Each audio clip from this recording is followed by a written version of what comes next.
அவர்களுக்கு ஏதாவது கோளாறு ஏற்படலாம் என்ற ஒரு பயம் இருந்தது. சில பெரிய ஆய்வுகள் கூட அந்த மாதிரி ஒரு முடிவை கொடுத்தன. எனவேதான் அவர்கள் தொடர்ந்து முயற்சி செய்து இதயத்திற்கு பாதுகாப்பான மாத்திரைகளை கண்டுபிடிக்க முயற்சி செய்தார்கள்.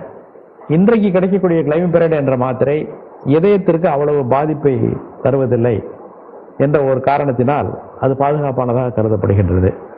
இரண்டாவதாக, இந்த சர்க்கரை மாத்திரைகளை பயன்படுத்தும் பொழுது அளவு கூடிவிட்டாலோ அல்லது ஒரு நாள் உடல் உழைப்பு அதிகமாகிவிட்டாலோ உணவு குறைந்து விட்டாலோ அவர்களுக்கு சர்க்கரை குறைவு ஏற்படக்கூடிய வாய்ப்பு மிகுதியாக இருந்தது.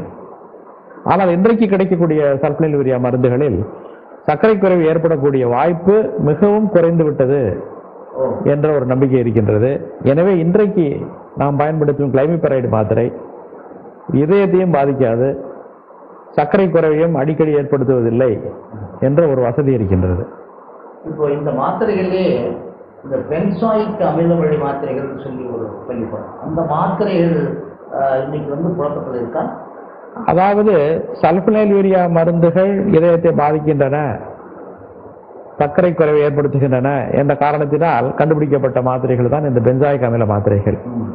நாட்டிக்ளினைட், ரிபாக்ளினைட் போன்ற மருந்துகள் பென்சாயிக் அமில வழி வந்தவை. இவற்றில் என்ன அனுகூலம் என்றால் இவை வெகு நேரம் வேலை செய்வதில்லை, சற்று நேரம் தான் வேலை செய்யும், அதோடு இதயத்தையும் பாதிப்பதில்லை என்ற ஒரு கருத்து நிலை வந்தது.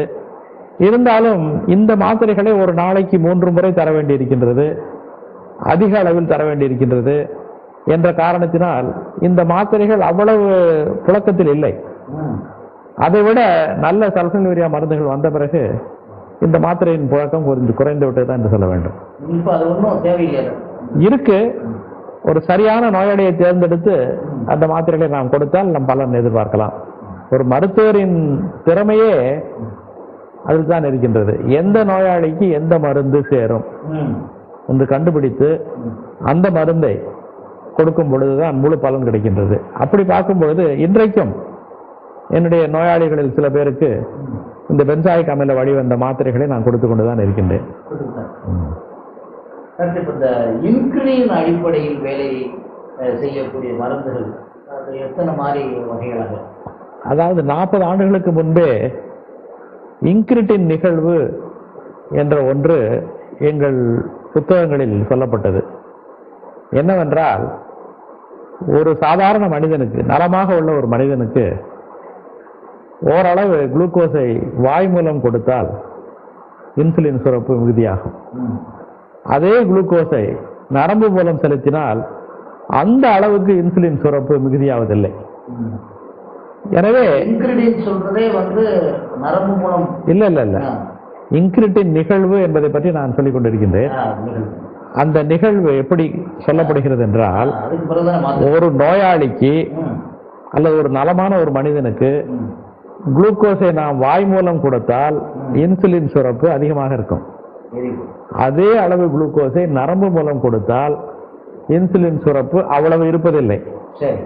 இந்த வித்தியாசத்திற்கு காரணம் என்ன என்று பார்க்கும் பொழுது, இன்கிரிட்டின் என்ற சில ஹார்மோன்கள் உணவு வயிற்றை அடைந்தவுடனேயே சுரக்கப்பட்டு கணையத்திட்டுகளை அடைந்து பீட்டா செல்களை தூண்டி அதிக அளவு இன்சுலினை சுரக்க வைக்கின்றது.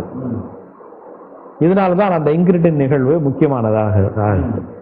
ஆனால் அந்த காலத்தில் அதை ஒரு பாடமாக படித்துவிட்டு மறந்து கொண்டிருந்தோம்.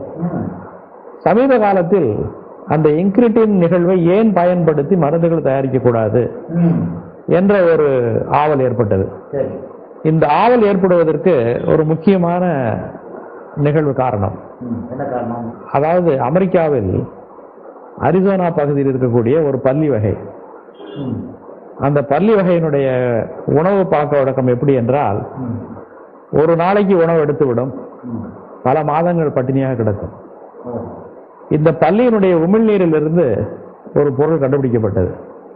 அந்த பொருளுக்கு இன்சுலினை நன்றாக தூண்டக்கூடிய ஒரு சக்தி இருப்பதை தெரிந்து கொண்டார்கள். ஏனென்றால் தினமும் சாப்பிட்டு கொண்டிருந்தால் தினமும் இன்சுலின் சுரந்து கொண்டிருக்கும், அந்த சாப்பாடே போதும். என்றைக்காவது ஒரு நாளைக்கு மிகவும் பெரிய அளவு சாப்பிடக்கூடிய இந்த பல்லிக்கு அந்த இன்கிரிட்டின் எக்ஸனடைட் சாப்பிட்டா எத்தனை மாதம்? சில மாதங்கள் அடுத்த தடவை ஆமா அடுத்த தடவை உணவு கிடைக்கிற வரைக்கும் சாப்பிடாம இருக்கும். அதாவது இந்த எக்ஸனடைட் என்ற ஒரு பொருள், எக்ஸனடைட் என்று சொல்கிறார்கள். அந்த பொருள் அந்த உமிழ்நீரிலிருந்து உணவு வழியாக உள்ளே சென்று அந்த இன்சுலினை உடனே தூண்டி அந்த உணவுப் பொருள் அனைத்தையும் சேமிக்க உதவுகின்றது. இதை ஒருவர் கண்டுபிடித்தார். இதை ஏன் நாம் மருந்தாக பயன்படுத்தக்கூடாது என்ற ஒரு ஆராய்ச்சி செய்து அந்த பொருள் நெடுநேரம் வேலை செய்யக்கூடியதாக ஆபத்து இல்லாத பொருளாக மாற்றி அதை கொடுக்க முயற்சி செய்தார். அந்த முயற்சியில் நேர்ந்த ஒரு முக்கியமான பின்னடைவு என்னவென்றால் அதை வாய்வழியே கொடுக்க முடியவில்லை. நோயாளிகளுக்கு அதை ஊசியாக கொடுக்க வேண்டியது இருந்தது. எனவே அந்த எக்ஸனடைடு ஊசி இந்த மாதிரி இன்சுலின் சுரப்பை அதிகப்படுத்த முடிகிறது என்பது கண்டுபிடிக்கப்பட்ட பிறகு பல பரிசோதனைகளுக்கு பிறகு அது நோயாளிகளுக்கு மருந்தாக கிடைக்கின்றது. இதை நாம் இன்கிரிட்டின் மாதிரிகள் என்று சொல்லுகின்றோம்.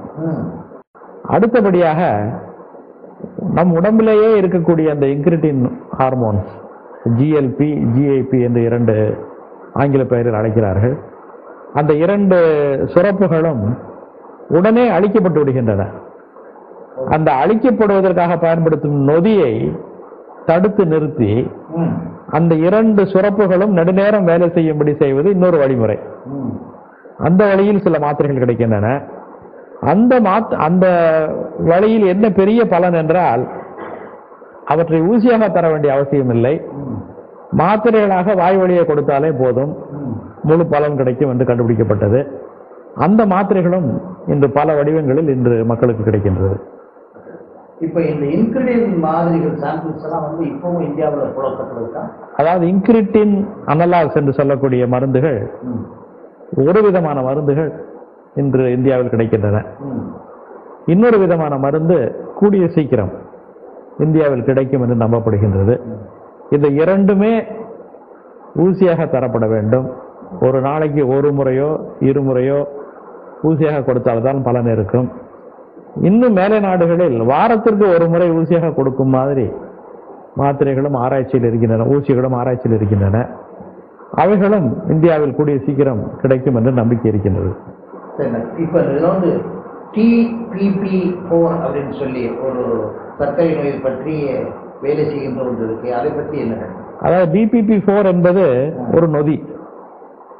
நான் ஏற்கனவே சொன்னது போல இந்த நொதியின் வேலை என்னவென்றால் இந்த இன்கிரிட்டின் ஹார்மோன்கள் வயிற்றிலிருந்து சுரக்கப்பட்டு கணையத்தை அடைந்தவுடன், அது வேலை முடிந்தவுடன் அது அழிக்கப்பட்டுவிடும். அப்பதான் அந்த நோயாளிக்கு தொடர்ந்து இன்சுலின் சுரப்பு ஏற்பட்டு தாழ்நிலை சர்க்கரை ஏற்படாமல் இருக்கும். இதை தடுப்பதற்கு சில மருந்துகள் இருக்கின்றன. அந்த மருந்துகளுக்கு தான் DPP4 இன்ஹிபிட்டார்ஸ் என்று அழைக்கின்றோம்.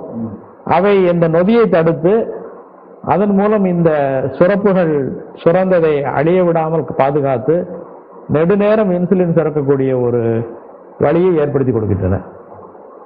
இந்த மாதிரி இந்த மாத்திரைகள் எல்லாம் சாப்பிடும்போது டாக்டர் எல்லாருமே தெரிஞ்சது பக்க விளைவுகளை பற்றி சொல்றோம். சைடு எஃபெக்ட் இதுல எந்த மாதிரி சைடு எஃபெக்ட்? பக்க விளைவுகளை 2 விதமாக பிரிக்கலாம். அதாவது ஒரு சிலருக்கு மட்டும் ஏற்படக்கூடிய பக்க விளைவுகள். எல்லாரும் ஒரு மாத்திரையை சாப்பிடுவார்கள், யாருக்கும் ஒன்றும் நடக்காது. ஒரே ஒரு மனிதருக்கு மட்டும் அரிப்பு வரும், இல்லை காய்ச்சல் வரும், இல்லை இருமல் வரும். அது ஒரு குறிப்பிட்ட மனிதருக்கு ஏற்படக்கூடிய பக்க விளைவு. அந்த மருந்தை அவருக்கு கொடுக்க முடியாது, அதற்கு மேல் நிறுத்திவிட வேண்டும். அந்த மாதிரி பக்க விளைவுகள் இந்த மாத்திரைகளில் எந்த மாத்திரைக்கு வேண்டுமானாலும் யாருக்கு வேண்டுமானாலும் ஏற்படலாம். அதை பற்றி நாம் குறிப்பிட்ட கவனமோடு பார்க்க வேண்டிய அவசியம் இல்லை. கேட்கவில்லை என்றால் அடுத்த மருந்துக்கு போகிறோம். உண்டு. அடுத்தபடியான முக்கியமான பக்க விளைவுகள் என்று கருதப்படுபவை தாழ்நிலை சர்க்கரை, அதாவது சர்க்கரை குறைவு. அதாவது மாத்திரையை சர்க்கரை குறைக்கிறதுக்காக பயன்படுத்துகின்றோம். அது சர்க்கரையை சமநிலைக்கு கொண்டு வர வேண்டும் ஒழிய சமநிலைக்கும் கீழே கொண்டு போய்விடக்கூடாது. ஆமா, சில மாத்திரைகள் அந்த மாதிரி கெட்ட விளைவுக்கு ஆளாகின்றன. அது பெரும்பாலான நோயாளிகளுக்கு ஏற்படும் பொழுது அந்த மருந்து அவ்வளவு நல்லதல்ல என்று முடிவு செய்ய வேண்டியிருக்கின்றது. அது ஒரு முக்கியமான பக்க விளைவு. அதனுடைய தொடர் பக்க விளைவு என்னவென்றால், இப்படி சர்க்கரை குறைவதால் அந்த நோயாளிக்கு பசி எடுக்க ஆரம்பிக்கும். உடனே அவர்